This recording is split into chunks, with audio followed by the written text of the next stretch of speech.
अस्सलाम वालेकुम। आज तैयार करेंगे मज़ेदार अचार गोश्त। इसकी तैयारी के लिए कढ़ाई में 4 से 5 टेबलस्पून ऑयल शामिल कर दें और 1 टीस्पून ज़ीरा डाल दें और साथ ही जो हमने 1 किलो के करीब चिकन लिया है वो इसमें डालकर आपने घी और ज़ीरे में फ्राई करना है कि इसका कलर चेंज हो जाए।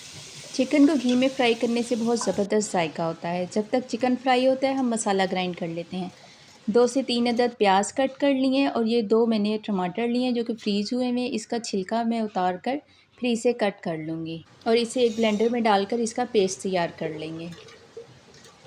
चिकन तकरीबन फ्राई हो गया है और इसका कलर भी चेंज हो गया है। अब इसमें 2 टीस्पून साबुत मिर्चें डालेंगे और इसे चिकन को फ्राई करेंगे। चिकन के साथ साबुत मिर्चों का फ्लेवर बहुत ज़बरदस्त आता है। और इसके साथ ही इसमें 1 टेबलस्पून अदरक पेस्ट, 1 टेबलस्पून लहसुन पेस्ट भी शामिल कर देंगे और नमक आप अपने टेस्ट के मुताबिक शामिल कर दें और 1 टीस्पून पिसी मिर्चें और 1 टीस्पून हल्दी भी इसमें शामिल कर दें और इसको अच्छे तरीके से फ्राई कर लें। जब ये अच्छे तरीके से फ्राई हो जाए तो जो हमने पेस्ट तैयार किया था टमाटर प्याज का वो भी इसमें शामिल कर दें और इसे तकरीबन आपने 10 मिनट तक भूनना है कि इसका पानी खुश्क हो जाए।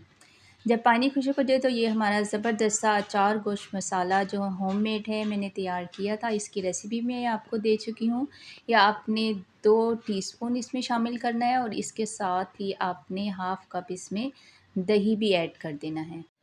दही के साथ चिकन को मसाले को अच्छे तरीके से भून लेना है कि इसका ऑयल निकल आए। अब 5 से 6 अदद हरी मिर्चें लेके उसमें अचार गोश्त मसाला सिरके में मिला के भर के इसको दम में लगा देना है। फिर ये इसका रोगन भी निकल आएगा और जो हरी मिर्चें हैं वो भी गल जाएंगी और बहुत ही ज़बरदस्त फ्लेवर और खुशबू के साथ आपका मज़ेदार अचार गोश्त रेडी हो गया है।